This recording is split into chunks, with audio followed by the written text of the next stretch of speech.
It's Breezy on Ice Podcast, and I'm back with another episode for the podcast, and we're gonna talk about some MLB, um, some baseball. We're gonna get into it.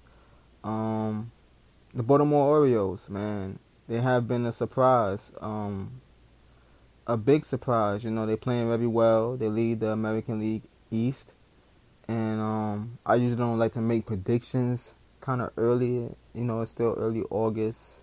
You know, you still got September. um, left far as baseball, and a lot of things can happen within that time frame.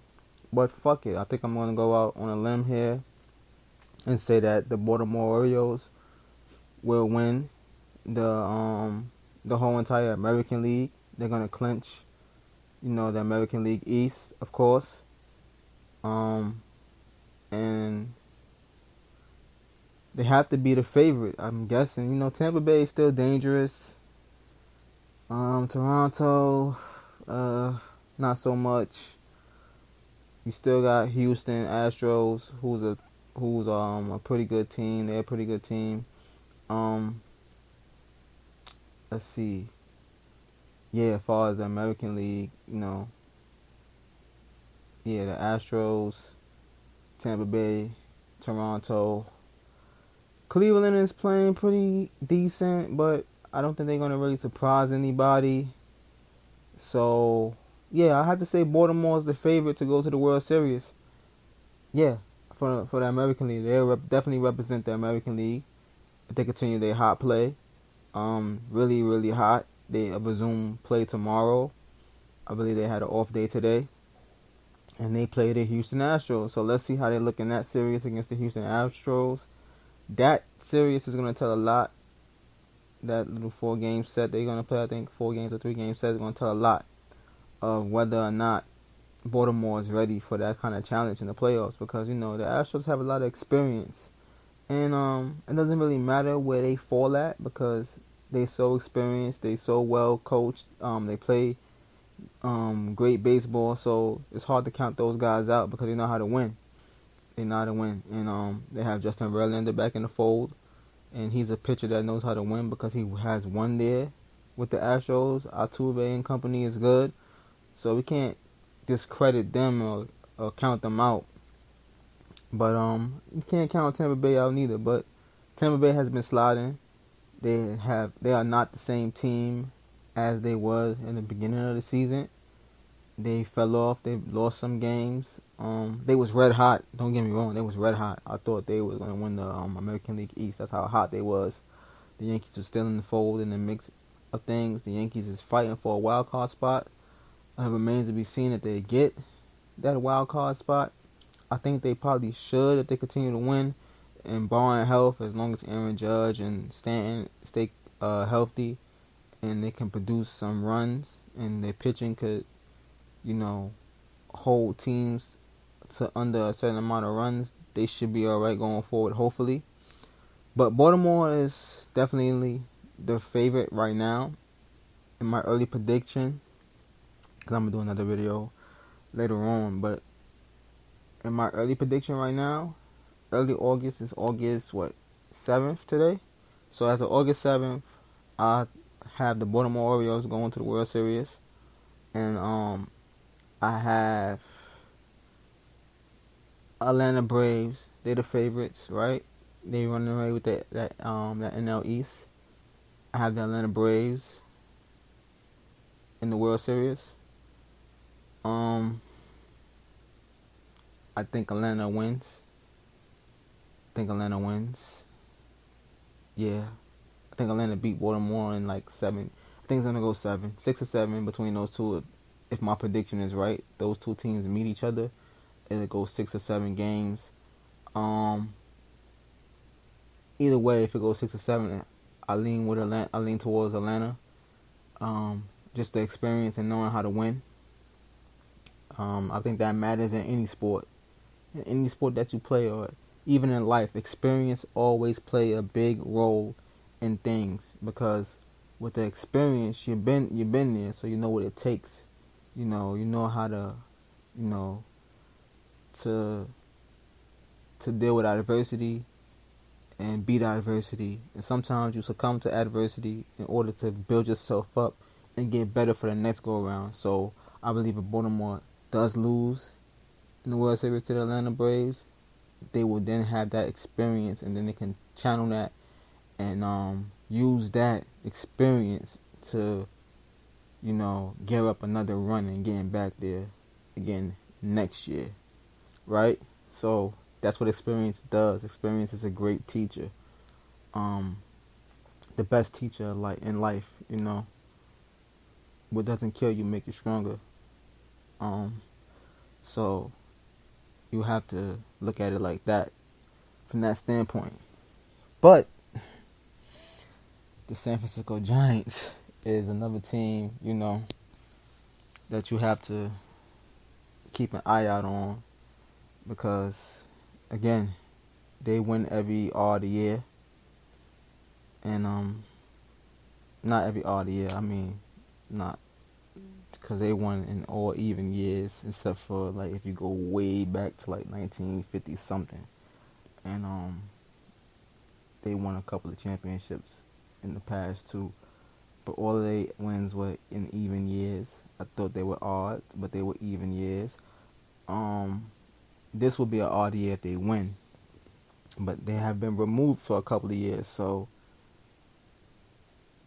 that would make it kind of odd, right? But we should see. But Atlanta and Baltimore, those are my two teams right now that I feel like will be in the World Series. And yeah, man, it's just that serious. Oh wow, the Red Sox walk off for the Grand Slam. Wow. So they won off a walk off Grand Slam. The Red Sox. So they beat whoever they played. I'm not sure who they was playing, but they got the win tonight. And they're another team that's, down on their luck right now. They've always been one of them franchises that is always in the mix of being in the World Series or in the playoffs. And this year, looking like they're not going to be in that mix. But I think in the off season they'll probably make some moves to get better. Boston never really stays down too long. They don't really stay down too long. They don't really stay out too long. I think their biggest regret, in my opinion, was not paying Mookie Betts. I think if they had paid Mookie Betts and build a team around him, that they would still be relevant and pursuing championships and being in playoffs. I think Mookie Betts was the biggest loss that they had in a long time because you don't let a guy of that magnitude just walk out the door in free agency. You had to pay him. You had to say, all right, let's open up the wallet, the checkbook, and sign him and pay him. But they didn't do that. So he's in LA. He has been successful there. The Dodgers is always at the top of their division since Mookie Betts has been there. And we'll see what they do. That's another team we can't sleep on in the NL West. The Dodgers, can't sleep on them. But I just Atlanta just so damn dominant, man, over the past couple of seasons, man, and they want to win another ring. They want to add another one to the trophy case. And this year is no different. I feel like they can do that. I feel like they will do it. I just don't know who they're going to be playing. But my picks right now are Baltimore and the Atlanta Braves. And if this happens, man, I need to put this shit down. And I need to put some tickets in on FanDuel and make sure I put that down early. So in case it happens, I can get some bread. Because being on record saying that, man, I have to put that into action, man. Because sometimes, we speak things into fruition, man. And then when that shit happen and I don't, put a ticket in with that, with saying, oh man, what I just said about, Atlanta winning. I'm gonna be mad because I'm like, damn, yo, I could have had some money. But yeah, that's my pick for right now. I'm gonna see if things change within the month. If things start to change, man, then you know I'll be having two other teams or one other team, that I think will be in the World Series. But I do think Atlanta's a lock for sure. Like I said, Dodgers could beat them. The Giants could beat both of them. Who knows? Those are the only three teams I see, really making some noise. So I stay within those three teams. And for the American League, Baltimore, Tampa Bay, and Houston are the teams to watch, especially Houston, because the experience. Yeah, yeah. Gotta like Houston. You gotta always have them in the back of your mind because of how good they are and the experience. Yep. So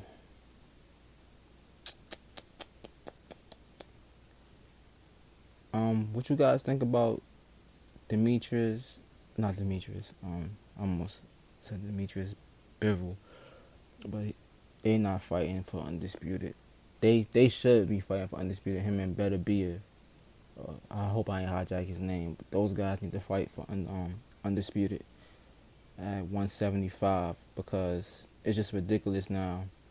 Beer have almost all the belts except for one. Bivol has one belt. They need to get it on, man, at 175 for undisputed, but they keep fighting other opponents. Bivol hasn't been in the ring, I think, since Canelo. I want to say since Canelo. Did he fight since then? I don't think so. I think Canelo was his last fight. So we got to see what's going on with that. They need to be mixing it up. Floyd Mayweather said that he feels like Errol Spence need to be fighting at 160 or 168 instead of 154. I think I might have mentioned that in one of my videos. I'm not too sure that 160 might be a little bit better for Errol Spence. Gives him room to rehydrate better and shit like that, where he's not gonna be weight drained and shit. So yeah, I think 154 should be out of the question. I think he should bypass 154. 160 is a weight division I feel like he can get busy in. I'm not sure who's champions up there. I know Jamal Charlo, the WBC champion. I'm not sure who's the WBO, WBA, and IBF. I believe Gennady Golovkin dropped those belts, and cause I think isn't he retired? I don't know what Triple G is. Haven't heard no more since that guy lost to Canelo in the last fight. I know Canelo got all the marbles at 168, and he fights at the end of September against Charlo. Charlo said he's willing to come back down at 154 after that fight and to fight Terrence Bud Crawford. But thing is, let's say Mel does do that, right? I mean, it's not for all the marbles because Tim Tszю's going to have the other belt, right? So I don't know if that's wise for him to jump back from 168 to 154 like right away and then fight a guy like Terrence Bud Crawford. Jamel is not no punk, man. Jamel get busy in the ring, but I think Bud edge him. I think Bud do edge him.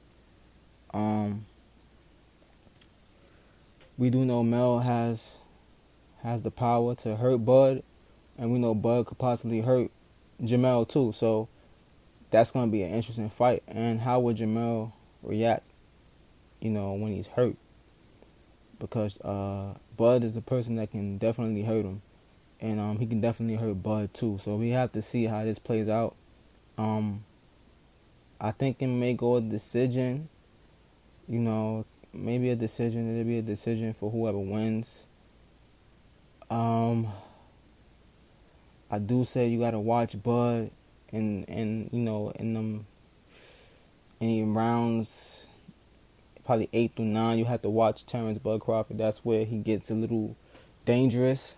I think if Jamel's gonna get him, he's gonna have to get him early in the early portion of the ninth round. If it's gonna be about stoppage, yeah, because Terrence switch hit and shit like that. Mel had to be on his P's and Q's with Bud, but I don't like the idea of him, fighting at 168 and then jumping back to 154 to fight Terrence Bud Crawford. I think he might need to give his body a chance to just, lose the weight naturally. Maybe stop at 160, take a little tune-up fight there, and then come back down to 154 and then fight Terrence Bud Crawford. Maybe Bud and Spence will probably get it on again at 154. And after that, maybe Bud can go fight Tim Zoot and get the belt from Tim Zoot. And then we have an undisputed clash with Bud and Mel. And it'd be for all the marbles. And then if Terrence Bud Crawford wins, he'd be undisputed in 3 weight classes.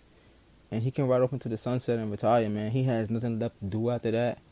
Jerron Boots doesn't really count. I mean, Boots is going to be the man of that division anyway. Once, Bud and Spence leave the division. But we know Spence is moving up. I believe Bud is going to move up too. Drop the belts. Jerron Boots. And it's a good fight for Terrence Bud Crawford. I think it'll be a good fight. I think he would fuck around and stop Boots late anyway, like 9th, 10th round. I think Boots will give him a little bit of a challenge, give him a little pushback. But once Bud figures him out and download information on Jerron Boots' innards and drag him into the deep waters and stop him, that's what will ultimately happen. So I just think that, yeah, Bud shouldn't worry about Jerron right now. Keith Thurman needs to mix it up with somebody. Either at 154 or 147. Keep saying that about Keith Thurman. He needs to get busy, get active. Danny Garcia has been inactive too. I think he had a fight with Lara. Islandi Lara. I think it's Islandi Lara, right? At 154. Lara's a guy who has the regular WBA belt. Yeah, the regular WBA belt. He has a regular WBA, I believe. Yeah, he has a regular. That means him and Danny Garcia was supposed to fight. I don't know if they're going to still fight, but if they do, he'll have the WBA regular belt, which probably makes him a mandatory for that belt. Or fuck it. I mean, since Tim Zoot is going to be elevated to the WBO champ, I think WBO, right? The WBO champion or whatever belt it is, WBO, WBA, one of them belts. And he's going to be elevated to the champion on September 30th, as soon as Mel hit the ring. Mel is not undisputed no more once the bell rings.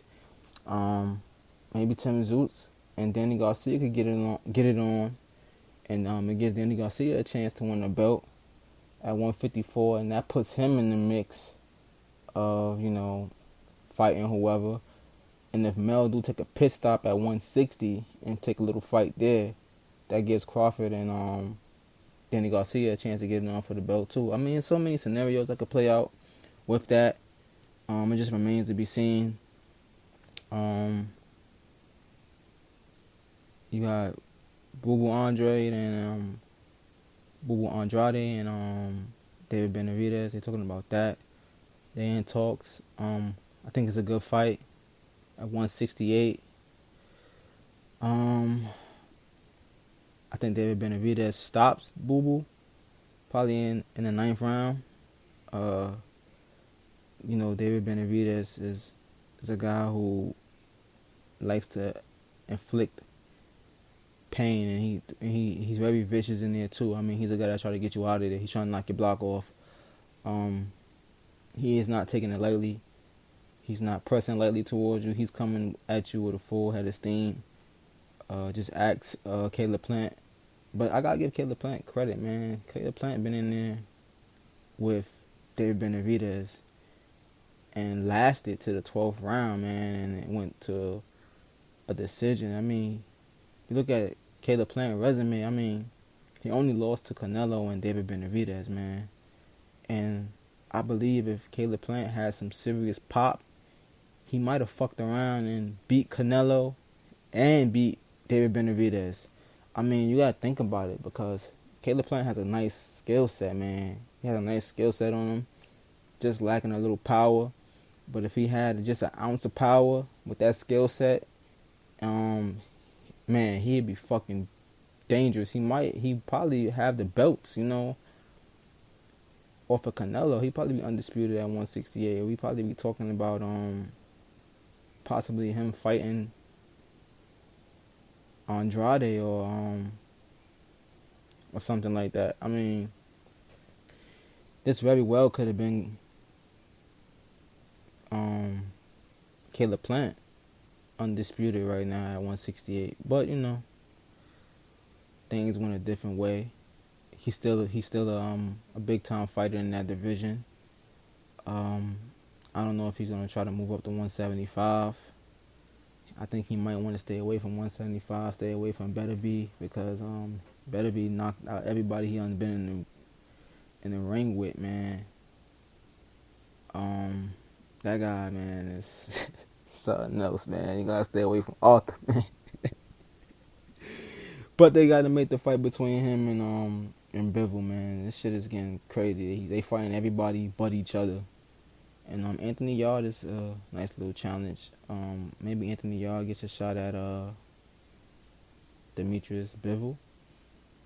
I think that's a fight that Yard could win. Anthony Yard only lost to Kovalev and Beterbiev, I think, right? He only has 2 losses on his resume, maybe 3.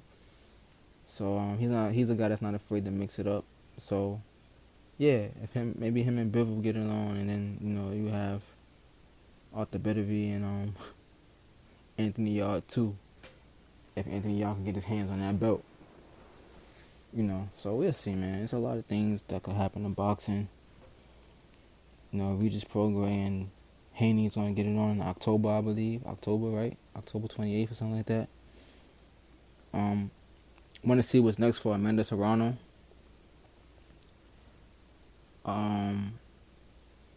I want to know what's next for Alicia Bumgarner. I mean, which direction she's trying to go in. Is she going to defend her titles or is she going to move up? I think she's going to defend her titles. I think she has a mandatory that she has to defend the titles against next. She probably be fighting again maybe in December by the end of the year. It's shit going on with the Anthony Joshua fight. I don't know if he's going to have a replacement fight or that fight is going to get scrapped altogether. It's for this weekend coming up, this Saturday, right? This Saturday? I think it's this Saturday, right? The 12th? Yeah, this Saturday is the 12th, I believe. So it's supposed to be set for this weekend. Yeah. This Saturday. Supposed to be some fights. PBC has something going on. Rodriguez versus Lopez. Not sure who those guys are. But it's boxing, so probably watch it anyway. Support the sport. NFL season is around the corner. Literally almost a month out. Or wait, it started about September 8th. So yeah, tomorrow I'll make it a month out. Some preseason games starting up on Thursday. So that should be interesting. We definitely back in football season, heading into MLB playoffs.